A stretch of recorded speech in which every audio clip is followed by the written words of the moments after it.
creeps, ghouls, phantoms, gremlins, and all other kind of spooky ne'er-do-wells I can't even think of right now. Welcome on into VG Emporium, video game music and more. I'm your host, Rage Cage. And first off, I'd like to apologize for the lack of creepy Halloween-y kind of vibey, whatever going on with my hosting today, or decorations here. Is just I've never really been much into decorating or dressing up for Halloween. I'm not against it. It's just personally, I just don't do it for myself. And I only say this because if you were here for last year's Halloween episode, I let a couple of my employees, residents, crypt keepers, I don't know what to call them. I let them host it last year. Bryson Lurchford and Laurel Pietri, and they did a good job. I'm not gonna bulk them on that, but it's just the fact that they held a seance and they summoned a ghost from beyond the grave, and it happened to be the weird cat creature thing that held me hostage in April Fool's Day of 2022. When I was just starting out, it kept referring itself to Gadrel for something. I don't know, but I told them hey, if you're gonna do any kind of weird seance-y summoning stuff, do it someplace else away from the shop. And so that's why I'm hosting this Halloween-themed episode this year, and also not releasing it on Halloween Day, just to avoid any weird residuals that may be from last year. And to be double sure, I'm not even calling this a Halloween episode. I'm going to call it something like Creeptastic. I don't know, something like that. So, because we're going to be listening to tracks that are pretty creepy, and the games they're from are generally pretty creepy themselves, and one of them is even like some kind of mind-melting horror. But before we go any further, I'd like to remind you that episode 100 is coming right up. 4 more episodes. Holy jeez. And it's going to be customer favorites. So if there's a track that you've really liked that's been played on the show, let me know. Whether you've been listening since the beginning or you're just now coming in, send it on over to vgemporium@gmail.com, on any of the social medias like Twitter, Instagram, or Facebook, or on Discord if you want to join that, and let me know on the 100 episode extravaganza channel. And yeah, send the name of the track, the episode it's from, and a little message or audio testimonial if you want. And I just realized that episode 100 is actually going to be coming out on November 23rd, not 16th. So actually it's going to be right on Thanksgiving Day. Crazy, huh? Didn't even plan for that. But I'm still going to keep the deadline or, due date by November 9th. So I could have time to be able to make sure I have everything together. But I will take some stragglers between, the 9th and the 16th. All right, so getting into the episode proper, the track that we opened up with is called Opening from Dead of the Brain, composed by Takami and Marina. And this was developed and published by Fairy Tail for the PC-98 in 1992. And, that means this came out shortly after La Mall, which, if you don't know what that is, go check out episode 93, where I talk about that game and its soundtrack with the help of its ripper, Marklin Cadet. But the thing from that's relevant for here is that Fairy Tail was very well known for its eroge, which are adult-oriented erotic games. And a lot of these games up until 1992 featured a gratuitous nudity, a lot of graphic sexual content. But after certain incidences first in the late 80s, and then one that happened with one of their own games, they had to tone that down. Hey, we could go from graphic gratuitous sex to graphic gratuitous violence, while also keeping some relatively tamer, sexy bits in there. And so you get Dead of the Brain, which is a zombie apocalypse adventure game. And I will let you know that I've actually started playing this because I was finally able to get my PC-98 emulator on the Mio Mini Plus that I have working, and there's actually a English translation of this game that just came out last year. I haven't gotten very far because I've gotten stuck on one part because I'm missing one little tidbit of thing to be able to progress, like with any other point-and-click adventure game, but so far I'm liking it. The graphics are really nice, it's a lot of still screens, the scenes are in the main window, you got menus, you got a dialogue box, and the pixel art is really good, especially when they get those close-ups of those zombies in there, and the gore they do in that is pretty good. And the music, of course, fits it really well because, half of it is this kind of creepy sounding stuff, and then the other half is really actiony stuff for scenes where you're actually having to do some quick actions while you're being attacked by a zombie, lest you be killed. So getting into our composers here, first we got Takami, who, of course, most folks would know as working with Ryo Umemoto on games such as Yuno and Ground Seed and Eve Burst Error. And I feel I don't really need to go more into him because I've already talked about him a few times on the show before, and he was actually just recently featured in episode 93, La Mall, because he was part of that sound duo with Hideaki Takashita. And so getting into our next composer, Marina. Their only credit is this game that I could find so far, and the only other name I could find is Marina Sound. But both Marina and Takami are part of the Muse Sound team, which was also covered in that episode about La Mall. Just go check that episode out. It's really good. The music itself is really awesome. But Muse was an independent music company that was formed out of the original sound team of Fairy Tail. But that tale is for another day. Or you could probably check out episode 54 of Audio Panic Room, which actually did a whole episode about Muse for Masters of EGM this year. Alright, I've been doing too much talking and not enough creeping, so we're going to get into our next track, and this one is sure to give you the heebie-jeebies. We got Cherry Nightmare from Fatum Botula, composed by Simone Peltier.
that dissonant nightmarescape was Cherry Nightmare from Fatambutula, composed by Simone Peltier. And this is a game I got on the Switch, bundled with another game that I'll be featuring on the episode, and best way I could describe it is a strange dream state that is between nightmare and just kind of vague creepy. What story there is very obtuse. There's this tree that grants life or death, and you have to, feed it something or not feed it something. I'm not quite sure, but yeah, there's only a few areas you can go to.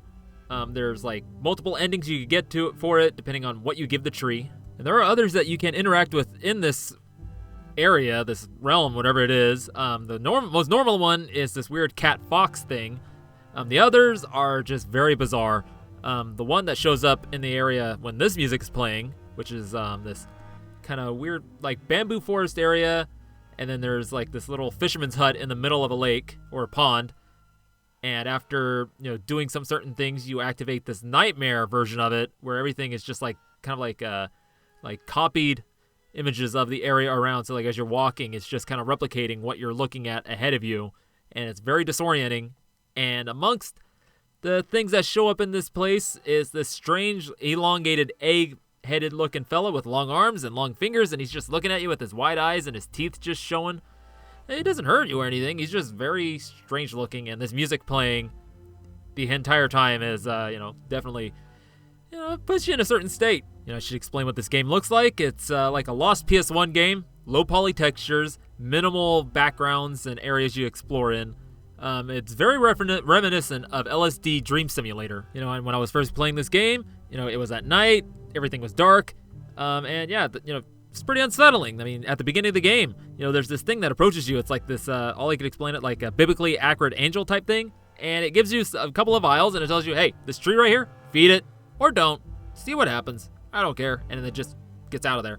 And then when you get to this part, yeah, I was pretty creeped out. And the music by Simone Peltier definitely feeds into that. There's only a few tracks in this OST, like 5. There's an alternate version of Cherry Dream, which is the other version of this song. But yeah, they all fit the mood for each area, and yeah, it's really good, very minimal. And then looking at her Bandcamp, she's done a few other things. She has Disparity of the Dead, Mysteries Under Lake Ophelia, and then a couple called Haunted PS1 Demo Disc. One's called Museum, and then the other one's Spectral Mall. And that's all I got on her. I will be linking her Bandcamp in the show notes because, I checked the rest of her music out, and it's pretty interesting stuff. So now getting into our next track.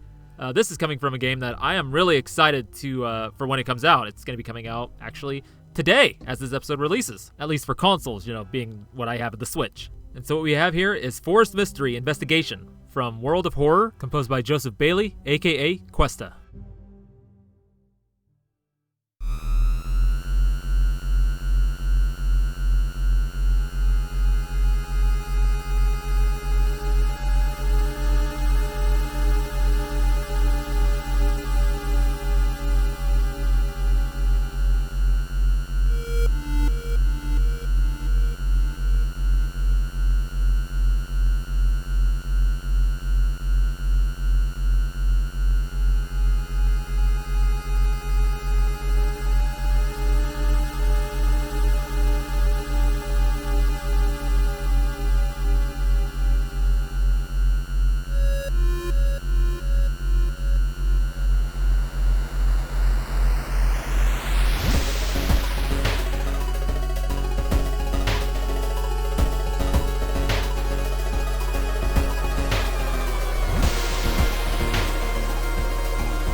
Holy hell.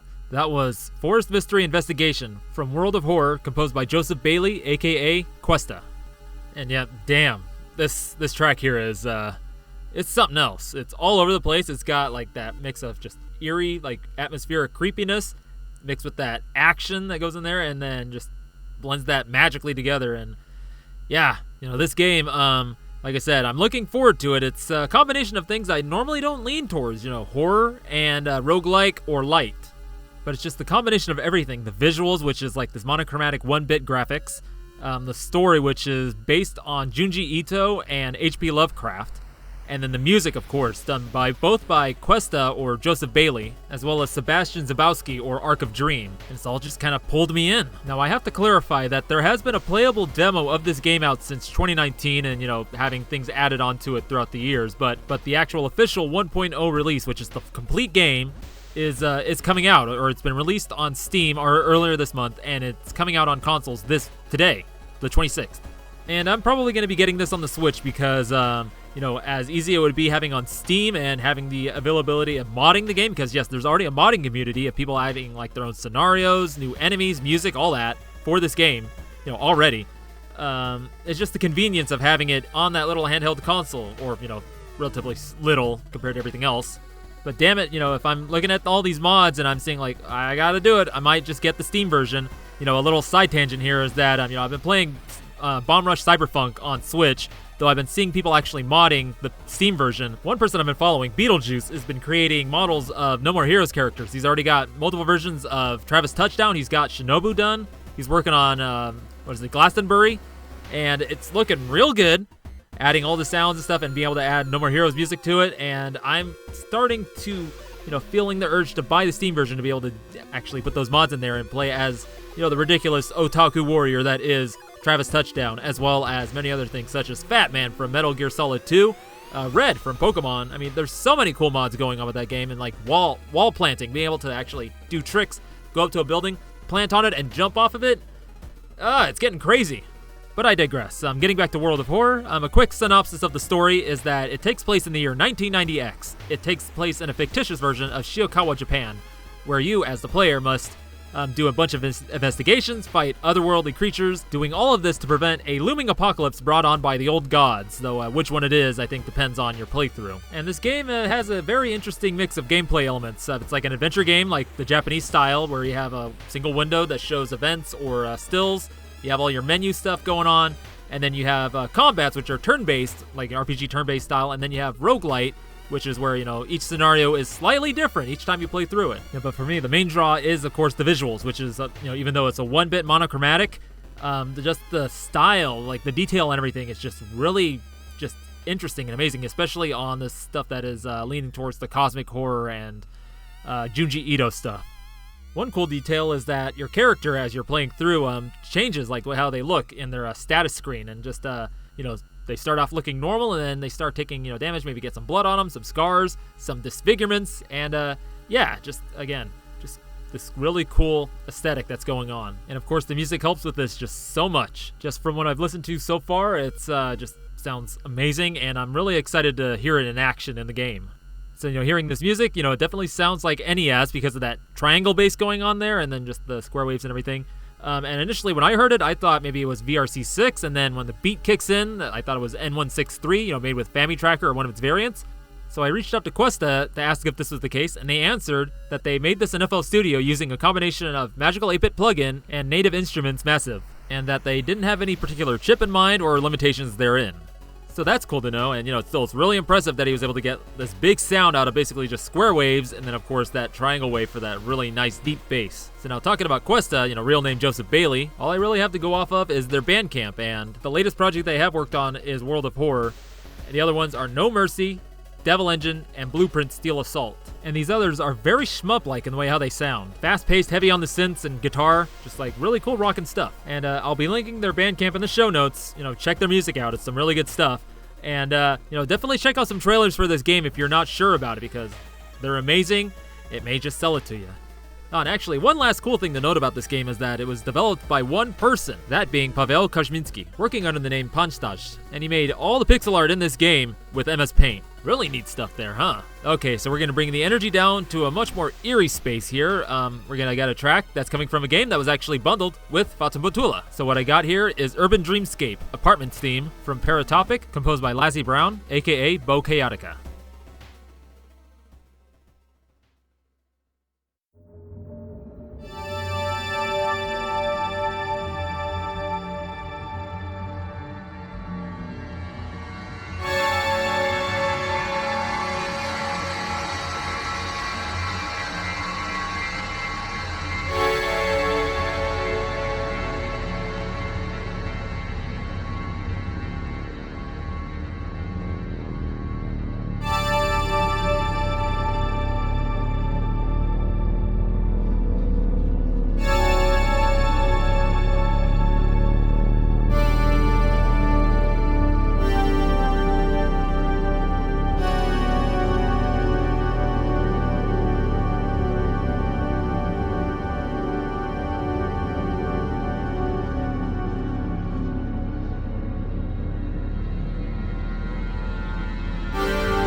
And that was Urban Dreamscape, Apartments theme from Paratopic, composed by Lazzy Brown, aka Bo Chaotica. And yes, this here game was part of that horror bundle with Fatumbutula. And I should probably say the term horror here, it's more implied horror than overt horror. It's kind of more about, putting you in this weird mind space that, it does have a couple jump scares, but it's more, just kind of like a vibe, as overused as that word is. But yeah, the visuals for this game definitely put you in that weird mind space. It's kind of like a, PS1 textures over kind of like Dreamcast 3D models and environments. It's think kind of like late 90s PC games, To give you a visual, like one of the first scenes in the game, there's this guy talking at you very aggressively, And the words that are coming out of his mouth are vaguely English. There's maybe one or two words you'll understand, but the rest of it's just like this garbled madness. And his face, none of the features move, like no eye blinking, no mouth moving or anything, but it shifts around the 3D model, like just all morphing and stuff. And it's definitely very strange. And the story, I don't know if that's what to call it, but what it is you go between two different characters. Mostly one is what's called the assassin, which is trying to deliver these VHS tapes that do stuff to people, and then the other one is a photographer that's just wandering through the woods and seeing all this kind of like weird, kind of creepy just going-ons. And unlike Fatum Batula, where it had set areas you could explore and get items and do certain things to get different endings, this one is just like set location, piece after piece after piece. You get some options to do some different things, to get some little tag things at the end of the game that say, hey, you did this thing, cool. But for the most part, there's always the same endpoint as far as I found. So, I feel that this game is more about playing it multiple times, trying out all the different options to get different pieces to, put together the story as much of it there is. So I don't really want to spoil the story because, the whatever story there is, it's kind of really cool to go along with those visuals. So if you want to know, check out a playthrough or just get it for Switch or Steam or whatever, because it's usually on sale and bundled with Fatum Batula for only a couple bucks. Maybe one thing I'll tell you though is where this music plays is that it's you start out in a lobby. It's just kind of like very tacky, kind of dark, dingy looking. You hit a button for the elevator to come, and then as soon as you do that, this music kicks in, and it takes about a minute and a half for the elevator to come down. You get in, you go to your floor of the apartment complex, and then this music just keeps playing. And you have an encounter with one of your neighbors. They want to hit you up for a tape, and then you have your choices of how to respond to all this, which sets up different things that happen. So yeah, find out for yourself. And so now, speaking about the music, for the most part, it is kind of like this, just low droney, fits the scenes pretty well. There's a couple actiony bits, and of course, this is all done by Lassie Brown, which I can only find the one game credit, which is Paratopic, but she does have a SoundCloud where she has some original music, which seems to be a mix between experimental and some kind of Eurobeat and dark trance, if that's the way to put it. And that, unfortunately, is all I have on Lassie Brown, Bo Chaotica. So now we're getting into our next track here, and this is coming from one of my favorite games. This track is definitely going to put you in a horror mode. This is Nest from Killer 7, composed by Masafumi Takada.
And that was Nest from Killer 7, composed by Masafumi Takada, and I hope your spine is a-tingling from that one. Your knees are shaking, your teeth are clattering. I would be too in this situation. So let me set the scene here. The Smith Syndicate, they're sent on a mission to the Dominican Republic.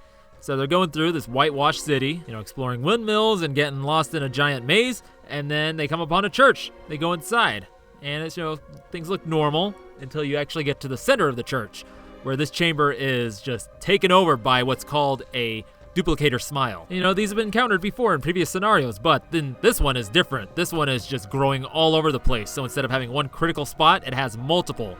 And it has multiple spots where it's replicating smiles, just these eggs dropping out, cracking open, and them just laughing at you. Just, you know, like Heaven Smile do. And this is pretty overwhelming, especially with this music playing. And I remember this creeping me out pretty good when I first got to this point. And you know, you hear their feet slapping coming at you, and you're shooting at them, and you think you're getting them, but then there's one that comes from behind you and just lets out that mad cackle and blows up, and everything goes white, and then you're kind of stunned, and then you're getting just dog-piled by them. And that's why you got to switch to Dan Smith, the Hellion, and make sure you put a lot of blood into their aims so that, you know, you can hit them all in their critical points and then focus on the critical points of the replicator smile and take that thing out. And why Dan Smith, you ask? Well, that's because he's the only one that can take these things out because he has what's called the collateral shot, which is a crazy charged up magnum round. And it's at that moment you don't feel afeared no more. Now this you think would be the moment I tell you about this game, talk about Masafumi Takada, but I already did that on its own episode 77, Killer 7. And if you haven't listened to it, definitely go check it out because I had a fun time putting that one together. So instead, we're going to get into our last track here, and this is definitely going to be a mood changer. This is more spooky than creepy. This is Spooky Girl by Senpai, an NES Famicom entry to Winter Chip 13 on Battle of the Bits.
That was Spooky Girl, an entry to the NES Famicom category of the Winter Chip 13 on Battle of the Bits. But I of course discovered this delightful little ditty on SoundCloud back in 2019, while I was stocking shelves at my job at the local food co-op. And you know, you just gotta love it when somebody does an NES tune and they use the triangle as the lead. But then of course that has to go back to doing bass, and when he does it, it's that nice glumpy triangle bass, and yeah, this song overall is just really, really enjoyable. And yes, you know, I'll address the fact that I happen to do a lot of auditory whiplash here, you know, going from Nest to this.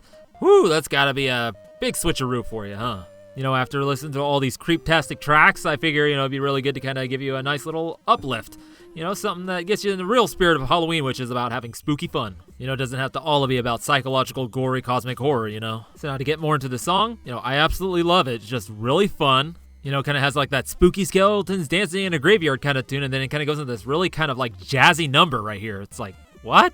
And then it gets into more of like a, not quite a song, but more of like, kind of like a Spanish kind of dancey vibe. I don't know. It's just, I really like this song. So one last little funny thing I'll mention is, you know, the fact that it's released on Winterchip as opposed to like some Halloween-themed compo. But hey, you know, there it is. And then Senpai, they've only done like 5 entries on Battle of the Bits between 2015 and 2019. They released that on SoundCloud, and then they also released a bunch of covers they did from 2015 to 2019, and then on SoundCloud they're active, primarily doing 8-bit covers of other VGM using OCC Family Tracker. And that unfortunately is all I have for you on Senpai and Spooky Girl. And this brings us to the end of our Creeptastic journey here at VG Emporium, which I am very glad that nothing strange has happened. No ghosts, no spooks, no specters, no creeps, no jeeps, no skeletons, no nothing. This is good, I think. Yeah, it is. So yeah, thank you again for coming into VG Emporium. And again, I'd like to remind you that episode 100 is coming up, so give me your entries. You know, your favorite track that's been played on the show, a little message or testimonial if you want to send that along. Get that to me before or by November 9th. I might take little stragglers between the 9th and the 16th. And you can again get those to me by email on any of those social medias, Twitter, Instagram, Facebook, or on Discord. And again, if this is your first time in and if you've listened all the way to the end, you can find VG Emporium at all your other favorite podcatchers, such as Apple, Google, Spotify, though I understand that is not going so well right now. And if you'd like to try something new and exciting, there's TerraPlayer, which is a hub for many video game related podcasts, including VGM. And there is, of course, the main website, vgemporium.wordpress.com. And one last fun note is that if you happen to be a listener of XVGM Radio, or if you're not, you know, definitely go check them out. They're having their Spooky Fest coming up, and I'm most likely is going to be going and, you know, checking it out. And who knows, maybe like, you know, amongst all the festivities, and if they're not too busy hosting the event, I might go over and just say hi to them. So that would be fun. And, actually, one last thing. Next week's episode, I know what I'm going to be doing. We're going to be exploring the unknown. Unknown composers, that is. So please do come and check that out. I got a lot of interesting tunes for you. So again, thank you for coming into VG Emporium, and have yourself a fun, safe, and happy Halloween.